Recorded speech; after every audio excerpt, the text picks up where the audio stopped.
All right. So I just want to say hello to everyone who is joining us here for our 5 p.m. panel, Sports Broadcasting, the new life of a broadcaster in a pandemic era and how that transition has looked.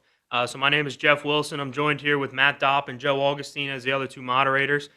So again, thank you for joining us. And I'd like to welcome our very special guests, Marc, Seth, and Amanda. And we should be joined by Rodney, Byrd, and Marshall Harris very soon. They were logging in as we speak. But we're going to get underway here. So I'll kick it off to Marc to get us started here. Just give us a little brief introduction. Sure. My name is Marc Farzetta. I host the Farzy Show, which is my new digital show that I launched about 2.5 months ago. I'm a 15-year Philadelphia sports media personality, worked in radio and television, and now I'm enjoying the digital world, connecting with all you fine people on your phones, most likely. And it's my honor to be with you guys today. And real quick, out of the gate, just congrats on all the hard work that's gone into this panel and all the hard work that's gone into today. To all you students at Newman, good hustle to all of you. It has looked fantastic. I've followed it on social media, and you guys have certainly put in the work. So congrats on putting this event together. Thank you. Thank you. We appreciate it. Seth, I'll kick it over to you for a brief introduction. Brief. We can keep this brief. My name is Seth Everett. I'm a little older than Marc, so I've had a 27-year career. A couple of those years were spent in Philly. I worked with the Phillies when they were good, 2010 and 2011. Now I work with iHeartMedia, as well as I'm a podcaster. I have 3 podcasts right now: Sports with Friends, the Hall of Justice, and a new tech podcast called Tech Stream. And I also am an adjunct professor. So nice to meet all of you guys. Amanda, you want to go ahead with an introduction? Yeah, hi everybody. I'm Amanda Zimmer. I actually work down in the Washington, D.C. area, so I'm not actually part of the Philly conglomerate here, but I'm really happy to be on. I've been the production manager for about 2 years now, but been with the company for over 9 years. So my first job out of college, I've been with NBC Sports Washington, and it's been a lot of fun. So glad to talk to you guys and answer any questions you guys may have. Awesome. Thank you. Rodney, thank you for joining us. If you want to give us a little brief introduction of yourself. I don't know if you can hear me yet. All right, we'll give him a second. Looks like he's putting some headphones in. Rodney, can you hear us? Hello. There we go. Rodney, thanks for joining us. You want to give us a little brief introduction about yourself and what you do? My name is Rodney Byrd. I'm the Assistant Chief Engineer of the Beasley Media Group here in Philadelphia, also the Chief Engineer for the Flyers and Sixers radio broadcasts. Perfect. All right. So, Matt Dopp, you want to get us started here on some questions?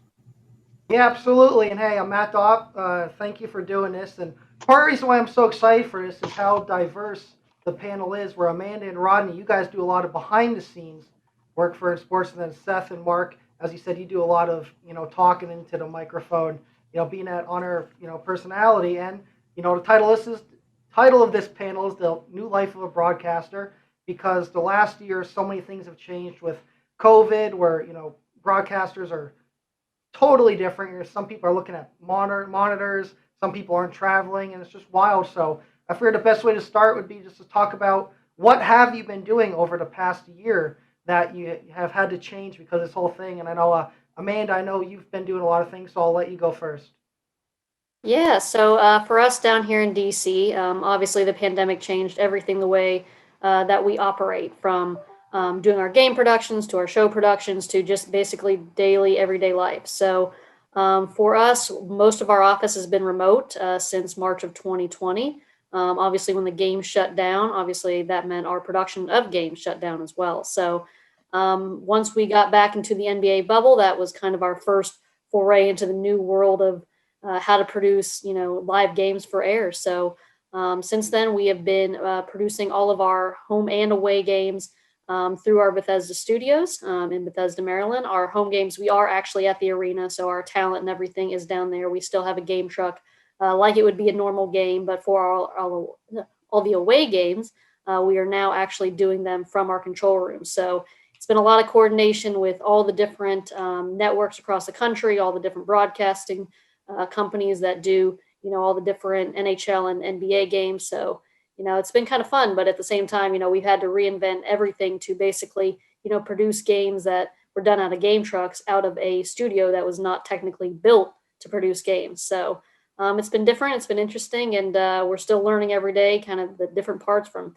virtual ads to commercials to just everything in between. So it's definitely a new world. I'll say that.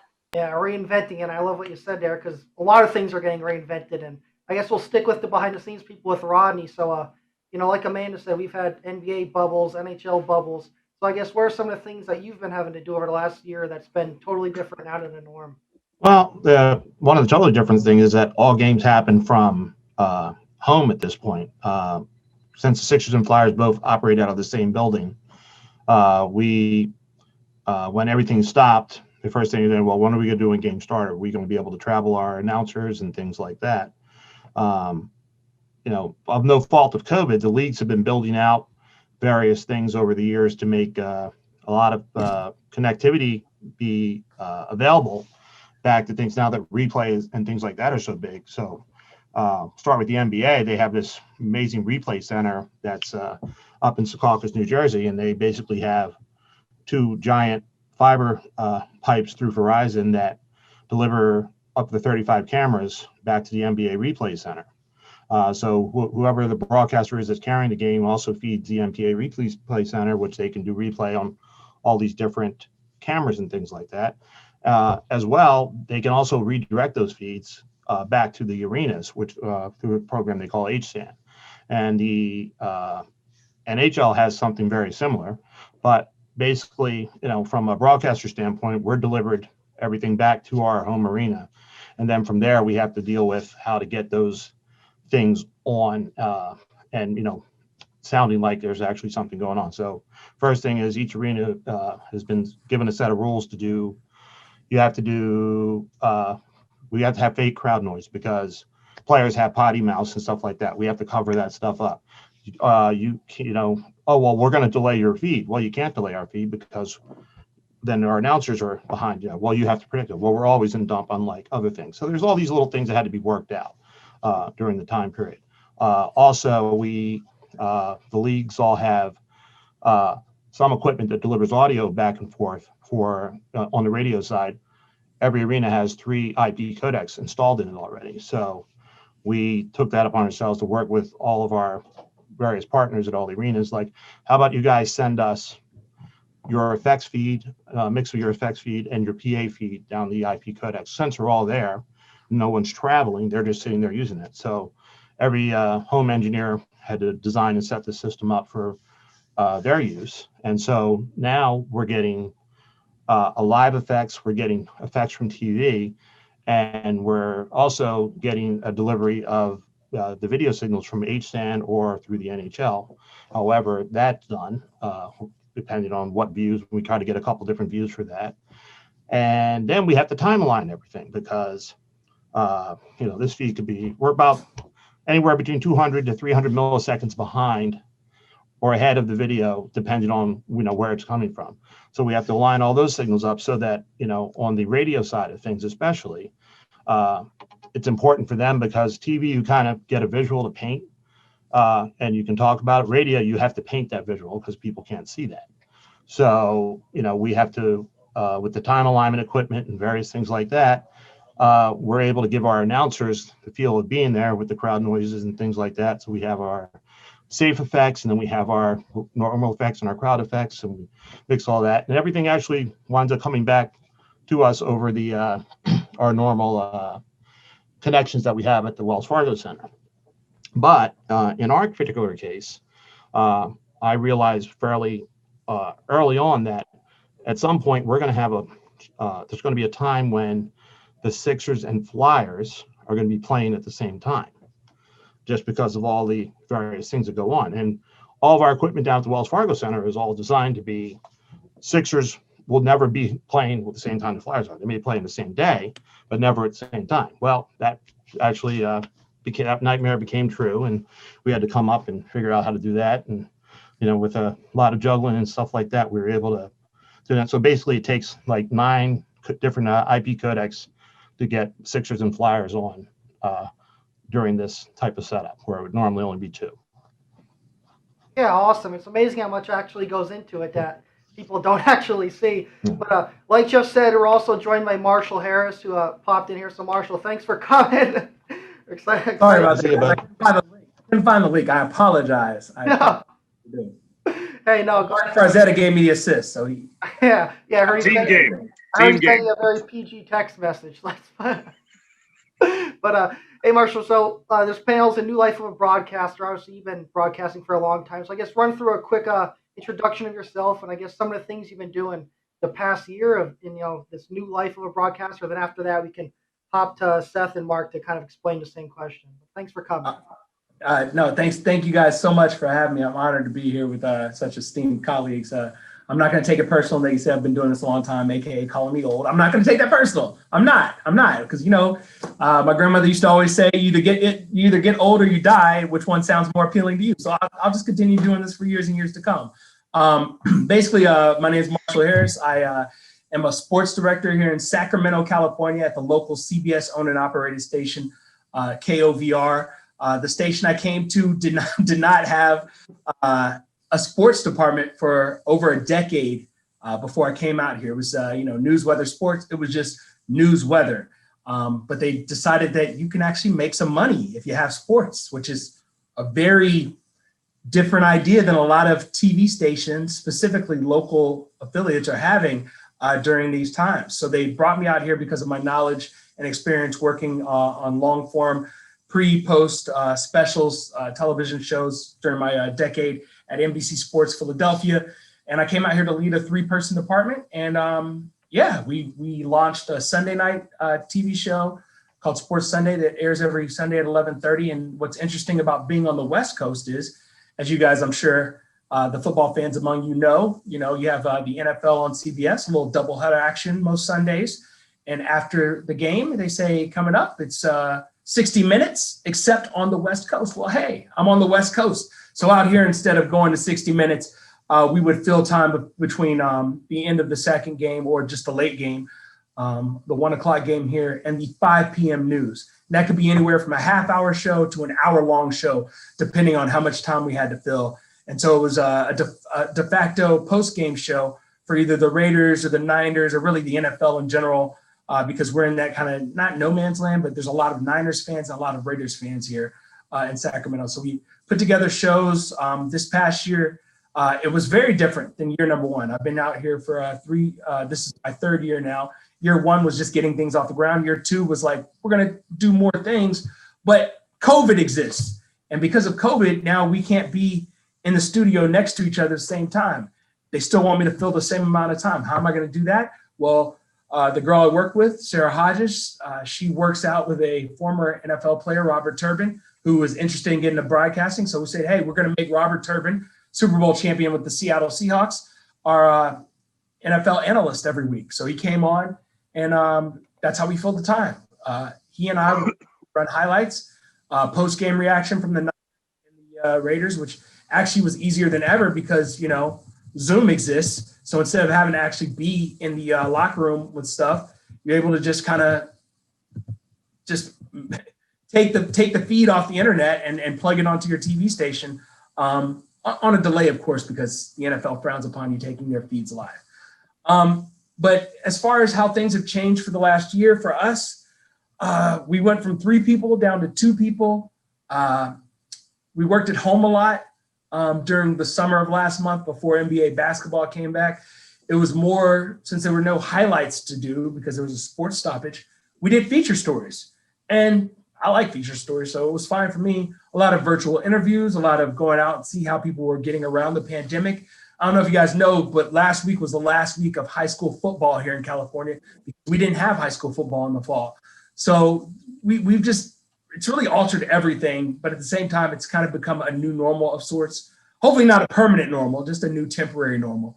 And it's been fun going from a guy who was just front facing on television to being also a lead anchor and managing the department and deciding this is what we're going to put on the air. This is how we're going to do it. This is who's going to cover what. I used to have people tell me that stuff. Now I tell everybody else that stuff. So it's been a fun adventure out here in Sacramento, and the pandemic certainly changed the way things went, but it's been the most challenging job I've ever taken in my life. And oh, that's awesome. I guess for Marc and Seth, if you ever want to take it over, I know Marc, you talked about how you just started a new show. I'm sure that was a wild time doing that, in the world of COVID. So I guess what do you got going on? Well, I compared this show, and I know a lot of people in the Philadelphia area, and I know Marshall is as well, and Seth and Rodney. Wing Bowl was an event that I worked on very closely for about 10 years, a little over that, maybe 13 years. Starting my own show, starting on my own, linear networks, going from linear networks to digital networks. It was like doing 10 Wing Bowls in one over about a 2-month span. So the workload was a lot, but I was lucky in that both the jobs I was in were directly connected to fans and also directly connected to guests that I wanted to have on my show. So what was good was during the pandemic, when everyone learned what Zoom was instead of Skype, and everyone did more FaceTime, and everyone got used to the digital interview, still face-to-face, but just over digital media instead of actually sitting in the same room. It was more or less prepping everybody for this world that we're in right now, where you see a lot of people like we are right now, speaking to you fine students, speaking to the rest of the panel, speaking to you moderators as well, all on a digital platform. So when I can book a guest to come on, for instance, I just talked to Mike Golick, who will be on my show Monday. It was all digital. So it wasn't a matter of doing a phone call. It was a matter of sending him a StreamYard link, and that's the platform I use, StreamYard. And he goes, oh, yeah, no sure problem. You're not getting money for that? No money from StreamYard. But it was just really easy to be able to go out there and just connect like that, have him jump on, do the interview like he's done 100 of them already, if not 1,000, and then be able to jump off. And just like that, boom, I have a guest for my Monday show. So it's definitely changed in that regard, where people are a lot more open to doing a digital interview. And you also have a much bigger platform because you're not isolated to, say, 4 hours on the radio or maybe a half hour on TV, really 22 minutes on TV, or maybe 44 minutes on TV. So it's wide open. And because everyone has gotten used to this digital format, it's made it easier for me to do this type of show, going from a more traditional media to now the digital media, where it used to be all about getting on somebody's TV or getting on somebody's radio. It now just boils down to getting on somebody's phone. And that's what's so good about the digital media that has only grown since the pandemic started. So that's basically what I started back on February 1st, is the new show, to be able to connect with pretty much anybody I can through the means of the phone and all digital platforms.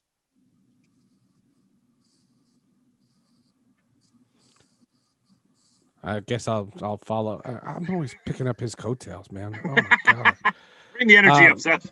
One of the things that I noticed when the pandemic started was I had already built a studio. One of the things I had done over a decade was cultivated a studio. And what I realized was my hardware needed a little bit of an upgrade, because the computer I was using was constantly getting hot. And I was like, this is not going to go well, because all the studios that you could work at were closed. So you had to react really, really quickly. The best thing that happened was I thought my podcasts improved. For Sports with Friends, for example, you remember the story when Rudy Gobert licked those reporters' microphones? Well, they were all home. So I could find one of those reporters and find out what his reaction was when he saw that Rudy Gobert was the first athlete to test positive. We did a month where we interviewed the busiest people in sports. We interviewed the road engineer for the Mets, Giants, Knicks, Rangers, St. John's, Westwood One, and the Olympics. He's out 310 nights a year, but now he's climbing the walls. Ian Eagle did the podcast. Kenny Albert did the podcast. Guys that are constantly traveling. And I thought that was interesting. The other thing that the ability happened was during the summer, when the social unrest started, when George Floyd murder happened. An NBA player, Atan Thomas, reached out to me. And because we were both home and we both had studios, we started a Twitch channel, because we wanted to address some of these issues and be able to do so. And it didn't have to require us to go anywhere. So I thought that was the biggest transition, was just being able to do that. And I learned how to teach second grade math, which was awesome. I have kids and they had homeschool. Yeah, I'm pretty sure the majority of folks with kids at home became some pretty decent teachers over the pandemic. Joe, you want to kick us off with the next question? Yeah, of course. So obviously, all of you have had to adapt to a new era of broadcasting due to everyone mainly being remote. So when things do go back to like a sense of normalcy, what do you find being like is going to be the most difficult, I guess, to regain in a sense? We could start with Seth if you want to go first. Well, I just think the leagues and the sports teams in our professions that we cover are not going to let media members back in a locker room. I think that's never happening again. I think that, the European model has always been you bring a couple of players out to a podium, and lately it's been Zoom calls. But I think that what's going to change and what you're losing, I think, in the media is the profile pieces. You're not seeing a profile of the second baseman of the San Diego Padres because no one's getting access to him. It's only the manager, the starting pitcher, just to use baseball as an example. And I think that's happening. And I think that wall that has been created over the years through social media, I think players rely on the media less and less. And I think that after the pandemic, when things are really greenlit, I think it's going to be a new normal, and it's not just going to go back to the way it was. Yeah, I mean, I can agree with that. I think, the access is the one thing that, all journalists and all networks really try to grab. And now I think, in some ways the teams and the players kind of hold that access more than anything. So, now that a lot of teams, have their people on site and they don't have to worry about other media members, I'm not saying getting in the way, but, just not having that same level that they do, it kind of hurts a lot of the stations. It hurts a lot of the networks and things like that. So, you're almost relying on what the team is providing. So, doing those one-on-one interviews, they're not the same as, doing that setup in an arena or, with a player after a game or something like that. They're just providing them via Zoom, which, it's just a different feel, right? I think, I'm sure Marshall and, all you guys do is when you do interviews, like it's having that personal connection with someone, right? And that's how you get information out of them. It's very different to do it over a Zoom call because you just don't have that same connection with them that you would if you were sitting across from them. For a lot of young journalists, that's going to be hard because in this industry, it's a lot about connections and who you know and who you make relationships with. And if you can't get in the locker room, you can't get FaceTime with a lot of the people in the industry, whether it be the PR staffs or the players themselves. That's a tough hill to climb. And I think that's something that that fans always want. They always want the relationships. They want to be able to get the most out of players. But if they can go directly, to social media themselves, where does that kind of fit in with the media? I think I'd love to hear Marshall's thoughts and stuff like that. Yeah, Amanda, I'm gonna echo your sentiment, and also Seth is just dead on what I was going to say. I think this isn't something that really has started with the pandemic. The pandemic was just the finishing blow, because here's the bottom line with it. Teams, once they figured out that they could make money the same way that regional sports networks make money, the same way local stations make money in providing actual content, and they all started their own content divisions of whatever they were doing. I give you a perfect example. When I was at Sportsnet, aka NBC Sports Philadelphia, we did a show called Phillies Clubhouse, right? Phillies Clubhouse is a news magazine show. It was one of my favorite things to do. You know why? Because we would set up interviews with players, like, you got to grease them up a little bit, but like, hey man, will you sit down in the dugout, just come out, 15 minutes early. We'll talk for 5 minutes and do profile pieces. One of my favorite things about Philadelphia is if you want to talk to someone who plays in the minor leagues for the Philadelphia Phillies, you ain't got to go far. Go to Allentown, you go to Lakewood, you go to Reading. It's a very great setup. And that's what I used to do. I would host the Phillies pre and post game shows. And then when they weren't playing, I'm like, yo, where can I go and talk to some of these minor league prospects? And once, like, and the Phillies are probably one of the last teams to get around to this. I don't even know if they have like they had like one guy. Anybody that's covered the Phillies knows about Video Dan Stevenson. Whereas other teams have an army of people doing social media content on the digital side. It's not just what you see on the Jumbotron during the games. It's stuff in the off season. And really the pandemic was like, yo, you have barely any access to us now. Now we don't have to give you any access, and we could still get out the same content that we want to get out without the intrusive Philadelphia style questions, if you get my drift. And it's been interesting to see. I cover the Kings here, and I was fortunate. I was just thinking about this the other day. What if I got here a year later when the pandemic started? I wouldn't have met any of these Kings players in person. Now, that's a huge roadblock to trying to build a personal connection, so that when we want to have a guest on our show on Sunday nights or any other time, getting them to come on. If you got to go through a PR person, let me tell you, PR people, it's a lot easier for them to just say no than go through the struggle of trying to get something done. It's so much easier every time for them to just say no. They can half-heartedly ask, but when you can walk into a locker room yourself, and like I said, just grease a guy up a little bit, you can get great guests. And, I think that was one of my most fun things in covering the Phillies is we always got great guests, like from Roy Halladay, RIP, to Cole Hamels, to Ryan Howard, to Jimmy Rollins. We always got great guests. And now there's a serious roadblock to getting that stuff done. And that's whether or not you work at a local non-affiliated station or if you work at an NBC Sports Washington. Like, it doesn't matter. Like, if they're giving you the brick wall, they're giving you the brick wall. And that's your job, is to try to procure some of these athletes, coaches, whatever. And a lot of times you don't even want to talk to them about what's going on the field. You want to do like a profile piece. Help people in your community get to know these players better. So I think the pandemic was the final blow. Seth's actually absolutely right. I will be shocked if any of these leagues allow us locker room access. And that just makes our jobs so much more difficult and really a lot less joyful as well, to be honest. I mean, it's bad enough.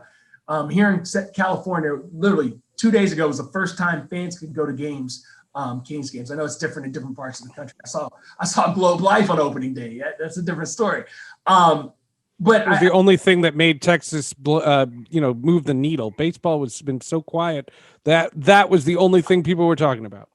Exactly. And I just think that for any young journalists who think they want to get into the game, please try to understand what you're actually getting into now, as opposed to maybe the romanticized version of what it was 5, 10, 20 years ago when I broke in. Again, been doing it for a long time. And Marshall, that's a great point. I'm going to hop on it quick, which will lead me into my next question that you and Seth brought up. 2 years ago, I was an intern for the Lehigh Valley Fams. I was a digital and social media, like you talked about. And one of my jobs was 3 minutes before the game ended to go down and be outside the locker room, so that way I could beat all the media people inside and ask the questions first to kind of beat them and have it more team oriented. And now that, like you meant, like the pandemic could be the final blow to that because they were trying to get ahead of it. But now so many post-game press conferences are on Zoom. So I guess going to, Seth or Marshall, or I know even Amanda and Rodney, you guys do it, Marc, what's it like doing a post-game, interview with a player through Zoom, where usually it's that race down to the locker room, and now you're just sitting on your couch, talking to a player over Zoom just like this? Well, I'll go first, I guess. Sure. Since I deal with this with the Kings every other day. Right before I came on here with you guys, I was on with the Kings media availability. And normally in media availability, you walk into an open gym and they're just taking shots after practice, and then you tell people who you want. Man, it's so bad now. We literally log on to Zoom. They finally open up the Zoom. They bring us a player of their choosing, and then the coach, and it's 2 people, and that's it, and that's all you got. And they do less frequent interview opportunities. Used to have morning shoot around. The Kings have not had morning shoot around except for, I think, the very first game of the season.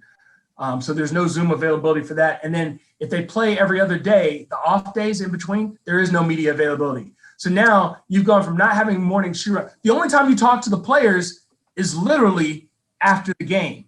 And I don't know if y'all know much about the Sacramento Kings, but they're working on tying the San Diego Clippers franchise for the most consecutive seasons without a playoff appearance. That's because they lose a lot. So they're a lot less likely to talk to you and really give you anything you want to hear after a loss. And that's the world I've been in for the last 59 games. 13 to go. Nobody's counting, though. Nobody's counting. The only thing I want to add to that is last fall I covered the New York Jets. And if you thought there was bad, that was brutal. And the worst thing about hearing a player rip his own franchise is then finding out he was on mute for half of it. It was ridiculous. And what I mean by the intimacy, players nowadays just have this wall between the media and the players, the media and themselves. They want to get their messages out. And Marshall, I would think you would agree. This is mostly in the NBA, but it's in all sports too. But this reliance on getting your message out the way you want to control the message. So if you have another barrier, the only players that the good rumors are about are veterans that the NBA insiders or the Adam Schefters or the Ken Rosenthals that they know already. A good friend of mine works for the Seattle Mariners radio network, and her job was relationships. She was thrilled when James Paxton got acquired because she had his phone number from 6 years ago. If that was a player she didn't know, she's never meeting him. And that's a weird feeling. And it makes your job harder, because if a player doesn't trust the media before the pandemic, they're certainly not going to after. To add on get to sports broadcasting jobs. No, hey, yeah, get in the business, kids. No, all right. To add on to what Seth and Marshall was saying in particular about not being able to have that type of accessibility to players after games. This is where I think, Marshall, you use the term grease them, get to know them a little bit. If you have that opportunity, try to do that. The other thing is the word brand gets used all the time. Players are their own brand. Appeal to that brand, because that brand does not include the team. And Marshall, absolutely right. The PR person does not want to get you a player. So that's always been an uphill climb no matter what.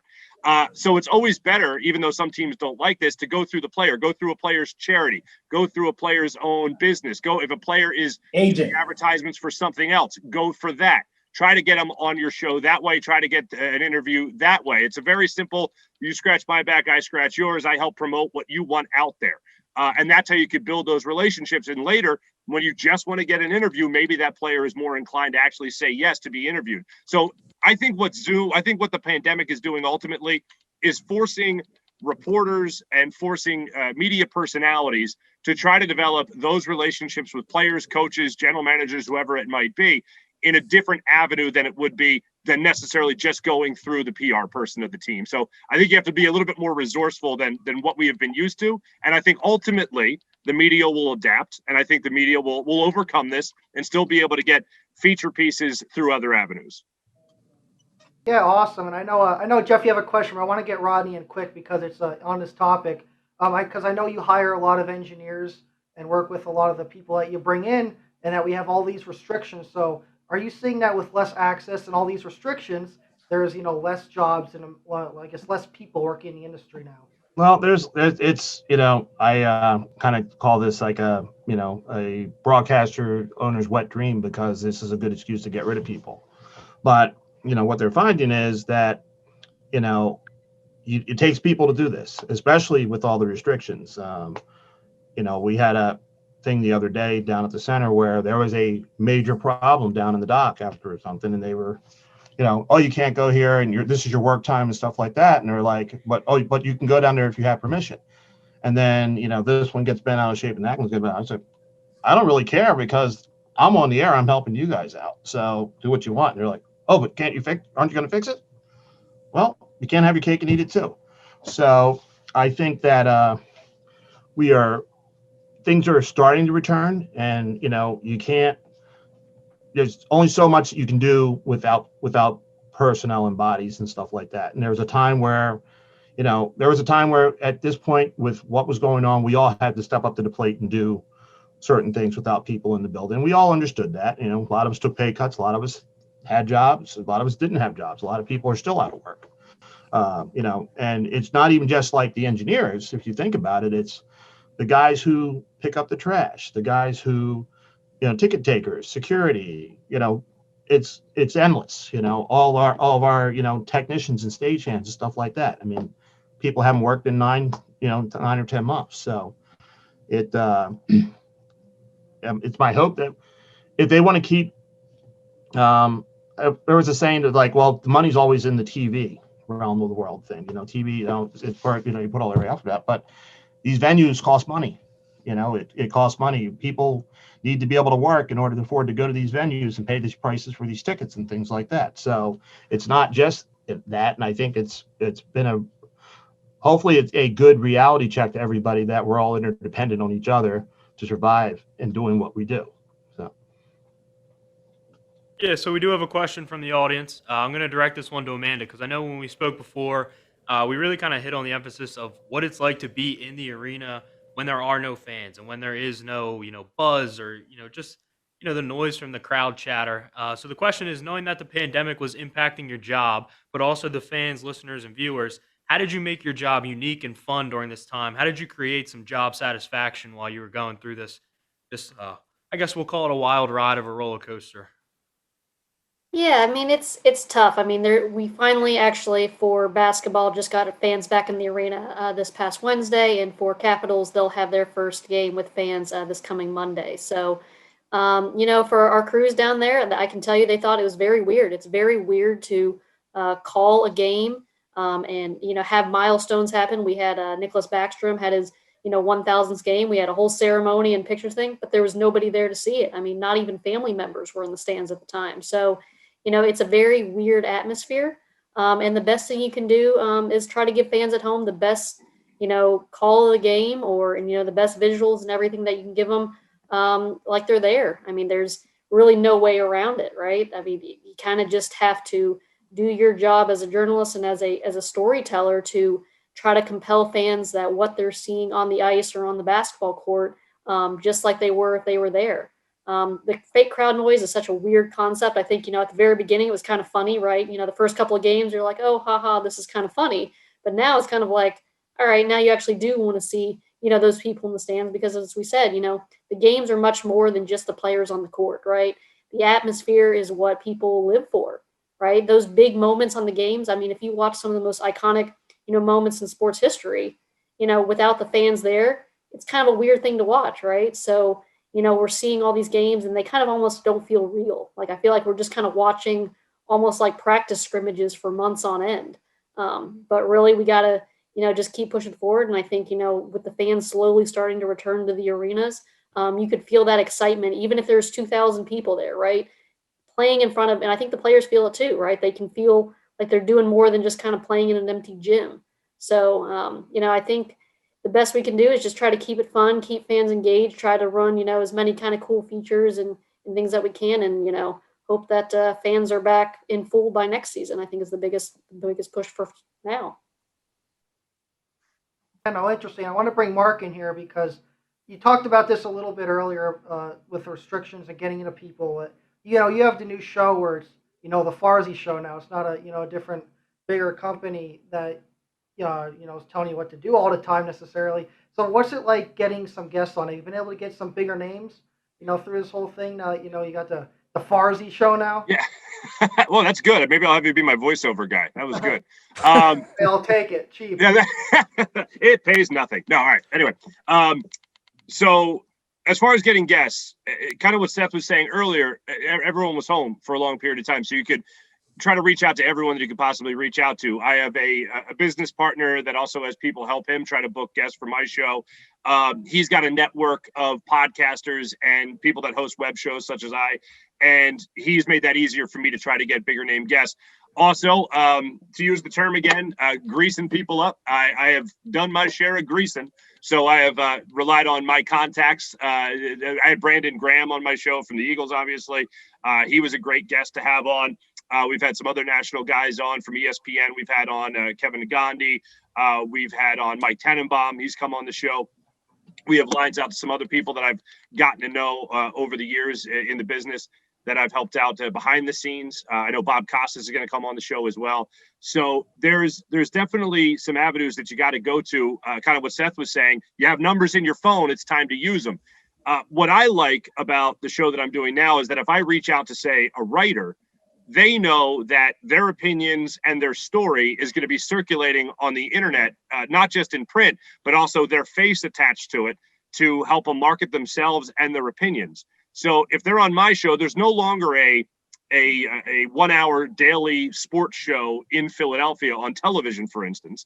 So there's nobody that they can actually attach the face to the name and attach the face to the print article or whatever it might be. So if I have a writer like Les Bowen from The Inquirer on my show. I can talk to him about being challenged by Nick Sirianni to play rock, paper, scissors, and he can tell the story himself as if he's looking at you like he would if he was on TV, but he's on your phone now, and he's doing the interview with me. So people I've noticed have been eager to do my show with me as a guest because they know that they're going to get some notoriety out of it by kind of being out there with their face on their story and talking about their story to make it an even bigger deal for themselves.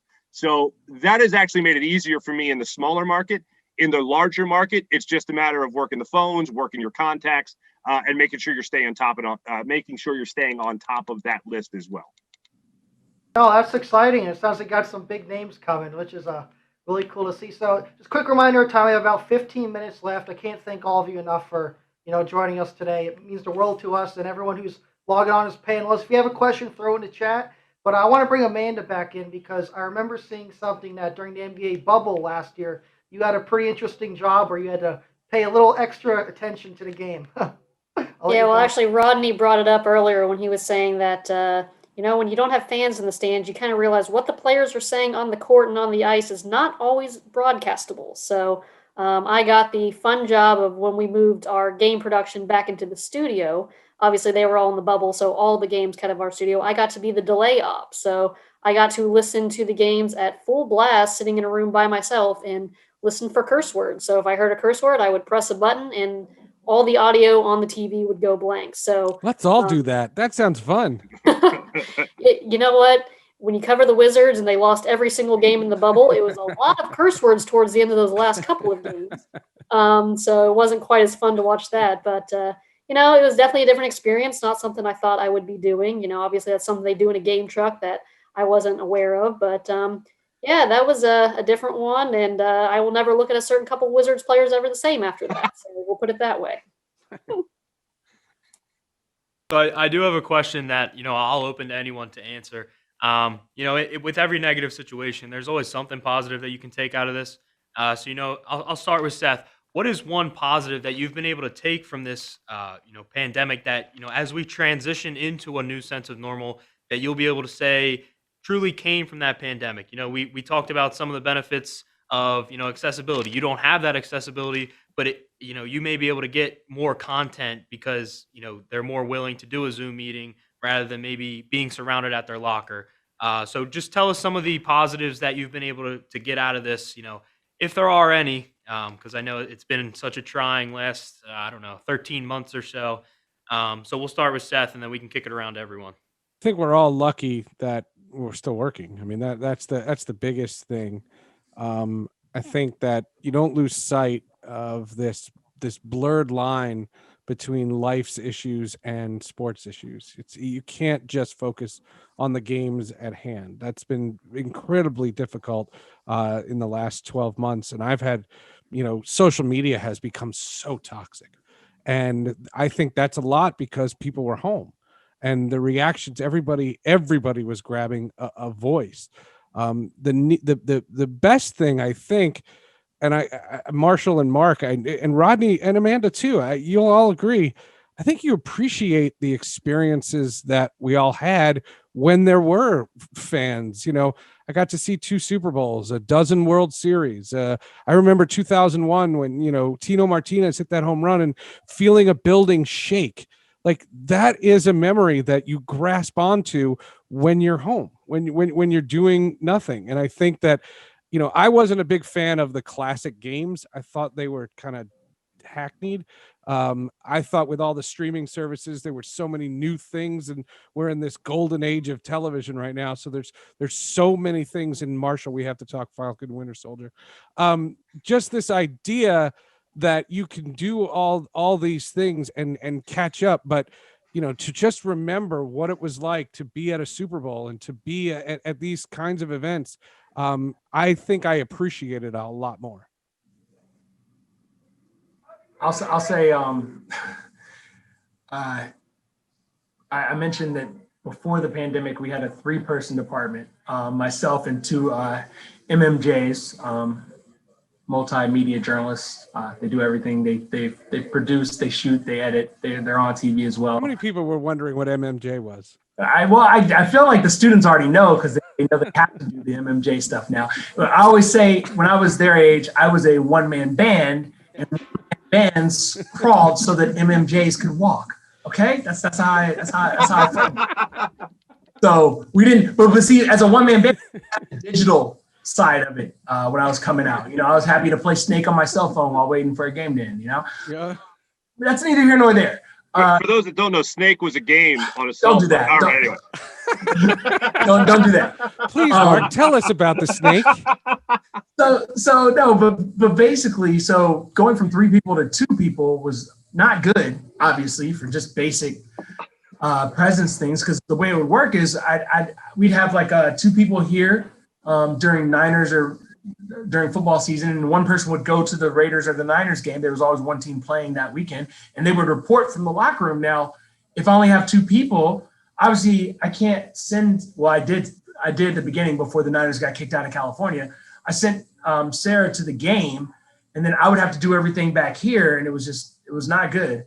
But now, like even during King season, I don't have to be at the game. We don't have to have a physical person in the locker room getting that sound. I can work by myself, jump on Zoom, be recording that here, cutting my highlights over here, run to the studio, do my 10 o'clock hit, come back between, cut some more sound for 11 o'clock. And I've never had to leave the friendly confines of the CBS 13 sports office.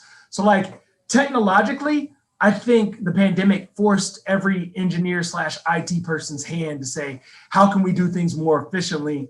And what was really thought of as impossible is now very much possible. I don't know if that's good or bad long-term, because ultimately I want to be able to go face to face and talk to people, but the content aspect of it, you can get a lot more content off in the digital space, and both linear and non-linear, with the advancements that have been made because the pandemic has forced it to be made. And that includes working from home, like just stuff that you never, like 2 years ago, if you've been like, I'm just going to work from home, people are like, what are you talking about? Come to the office, do your job. And now that's the norm. In most newsrooms, somebody's working from home. Maybe not everybody, but somebody, I'm saying on air, is working from home. And like in our newsroom, I wish I should show you. You know what?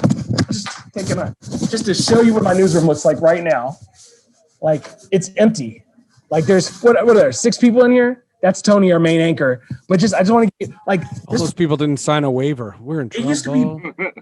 used to be bustling in here, and now it's just like kind of a dead zone. So, you know, things are very different. But hey, I'm blessed to be in the building. I'm blessed to get to go all the games. I went to a Niners game, which was way more weird than going to a Kings game with no fans. So, yeah, I think technology has taken technology is exponential anyway, but it's taken a hyperdrive step over the last 14, 15 months. Yeah, so like you said, everybody's getting the same news and everything. So how do you kind of change the narrative and kind of make it unique so it's not just the same stuff all the time? We can start with Rodney if he wants to answer that.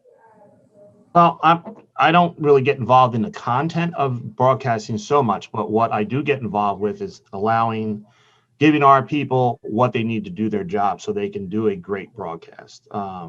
Marc, when Marc was working with us, I mean, we didn't get hit with COVID hard at first, but we also were out in the forefront. Like we set all these guys up from home with good quality equipment and the proper connections and things like that. And we also all generally liked each other so that you want to see everybody do well. It's like, hey, first time Marc and I ever worked together, it was like, I really need to be near you because I want to be able to reach out. I said, well, here we don't do that way because I'm doing this. He's like, oh, but I said, but we have this so you can talk to me if you ever want to. And he's like, oh, so like getting involved with your talent, they're not, it's not, we're first name basis, stuff like that. We're not, we don't, not dicks to each other. It's like, oh, don't talk to me because I'm, you're giving me green M&Ms or anything like that. So, all these little things, are just like, hey, we can do this and we can do the best job that we can. And luckily we're blessed to work for a company that has, given us the ability to have the equipment to do what we need to. And the guys, definitely it shows, if you listen to other broadcasts in the area or around, you're like, what's going on there? Why is that? It sounds so bad. And, I always tell people, it's like, you get about 15, 20 seconds for somebody to tune in or tune out, especially if it sounds bad. So we always try to deliver a very fine product from the start, or give everybody the ability to do what we can do to make it the best through the circumstances. Not everything's going to be perfect. We totally get it. But, with the ability to have this at our disposal, and, we have good partnerships with Newman University, who we were able to get some equipment from when the pandemic first hit. We borrowed some stuff because they weren't using it. And, we did this, and, we bought a bunch of equipment and whatever. And we had 21 actual connections coming in the building for morning shows at one point during the pandemic. And that's before we even got busy with the sports teams, that's the other night we were using, we had Sixers, Flyers, Temple, and something else coming in here. So it was like, 26 lines. It's unheard of. And, 10 years ago, that wouldn't have been possible. Needless to say now, so. No, that is pretty crazy. So we got about 5 minutes quick here, but I want to get Seth's take on this because it's actually pretty interesting. Where to what Marshall said, you're all getting the same info. So I guess, is there anything, you don't got to spill all your beans here because you might got some people listening, but I guess what's it like to throw your own take on it and get unique content for all this? I just think that what you try to do is put your personality. I think Marc and Marshall, do a great job of that. I think that if you have a take, don't be afraid to use it, but back it up. Back up, your claims, because they're going to call you on it. I mean, that's what social media is there for now. When Marshall was giving the tour, one of the things that was going through my mind, I wrote a column about Westwood One. We all know the fine guys at Westwood One, Howie Deneroff. They had to lay off half their staff, and then they got the call that the NFL was putting on their full schedule. So he had to do with half the people. He had to do a full slate of games. And they got rid of their studios in New York. They stopped paying the rent so they got rid of the studios. He was broadcasting the NFL games out of a truck for the entire 2020 season. And for anybody who listened to a national NFL game, including the Super Bowl, to know the Band-Aids that they put together and Scotch tape to put that whole broadcast together, it was remarkable. And that's never going to get told, because the broadcast, the play-by-play guys, Kevin Harlan sounded great. Ian Eagle sounded great.